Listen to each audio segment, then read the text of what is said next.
What's up, everyone? It's Q from Retro Q Game, and excuse the voice; it's a little bit hoarse from excessive talking. But I just want to put a little bit out there. We all know there's a lot of stuff flying around right now for Nintendo Switch and Doom. I know I personally talked about it once before when it was actually announced, along with Wolfenstein 2, the new Colossus. Fun that I'm actually that it turns out that I kind of almost forced to use Wolfenstein Old Blood footage for this, so it's kind of fitting, as well as Bethesda's support and all, and third-party support for the Nintendo Switch. And generally, yeah, in my previous one, when it was announced, I thought it was a good thing, and it pretty much, to a degree, still is a good thing, despite what we're seeing now and all that revolving around the potential Doom version on Nintendo Switch. What I mean by that is it's really hard to say because it's not a confirmed deal at the moment. Not that the game isn't confirmed. The game is obviously 100% confirmed and coming out this year on Nintendo Switch. But the point is the performance and the technical aspect of it for the Nintendo Switch. The real reason, there's a lot of places out there that are talking all sorts of shit about all sorts of stuff, which I don't agree with. Not because they're downplaying the Switch version or they're talking shit about the Switch version, but they're literally, if you read the articles and all that as well, and you see what they're actually comparing, they're literally comparing a semi-comparable PC, a very, very low-end one, because essentially that's what the Switch is. It's a tablet, remember, but they're comparing that and a comparable version of it to the Switch and what the Switch can do. And while this is a somewhat agreeable, somewhat general idea of the whole situation, I'm just not going to talk about it properly until we have the actual proper info of the Switch version about it. For the simple reason is, I've talked about this way, way back. I believe the big one that stuck out and gave me a real sour taste in my mouth about the whole deal with this kind of thing was again from Digital Foundry, funnily enough, way, way back from, I want to say it was pre-launch Halo 5. So we're talking 2015 here. We're talking about 2 years ago.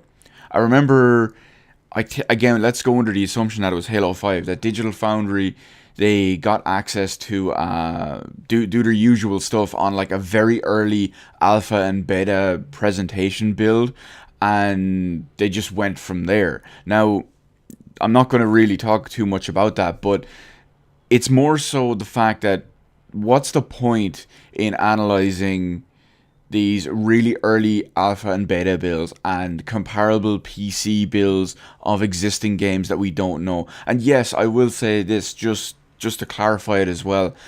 So far, from what we know, the impressions of the Switch version are not good, but I'm not going to talk about all that just yet. I'm not going to go into big specifics and details about it. And I know what I said a second ago, that I don't agree with doing the whole thing with checking out early alpha and beta builds and all that stuff. I do realize it gives you a general idea of what to expect down the line, or at least, albeit a very large ballpark figure of, or ballpark area of performance.